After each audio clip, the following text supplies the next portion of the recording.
our house believes that we should support military intervention in Somalia. And in this speech, I'll talk about three main things. First, I would like to define the context and provide some definitions to the key phrases. And third, I'll address our team burden.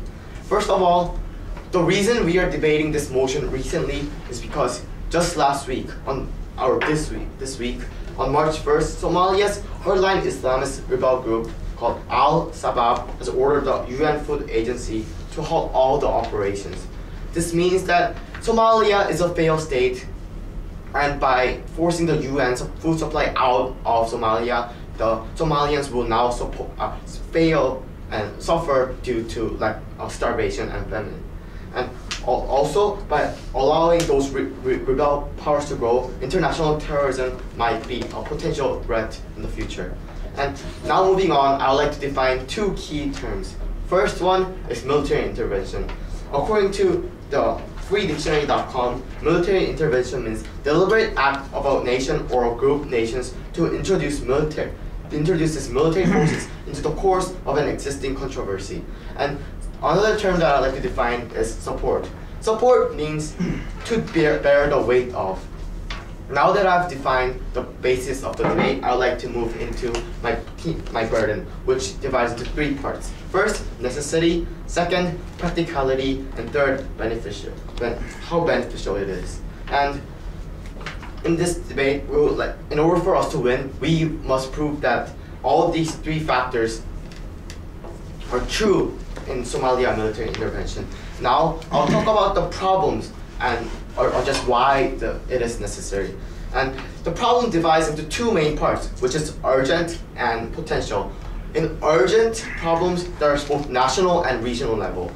It's an urgent problem nationally because the current government is anarchy, which means that there's no government, and the government does not hold a lot of power in terms of controlling people, therefore moving the country out of order. Another factor is starvation, which means that because they cannot have control, they cannot organize people to provide them with economic support, and so people are starving. Another urgent problem is regional problem. It's mostly occurring in the Gulf of Eden, where currently 12 captive ships and at least 278 hostage mariners and 68 hijackings in 2009.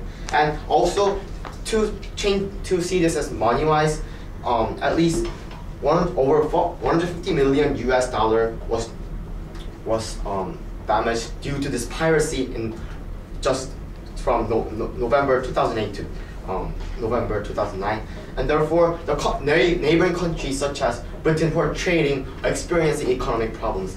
Another problem is potential, which is international problem, and this problem is terrorism problem, where prior to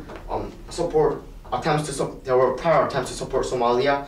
However, U.S. did not pay attention to Somalia because they did not see it as a threat. But after looking at the Afghanistan example, U.S. are being more aware of the fact that many failed states can actually have the potential to cause terrorism against developed nations. And now I would like to talk about who is going to carry out this plan, which is part of practicality.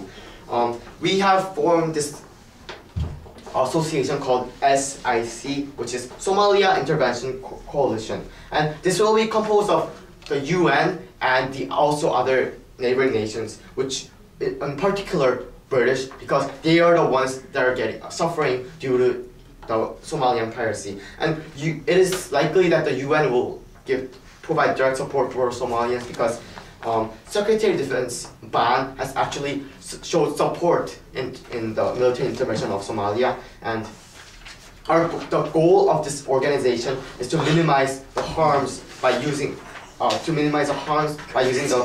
military. And now that I have talked about who will be carrying these actions out, my partner, the next speaker, will be talking about more about how this is practical and how this is beneficial.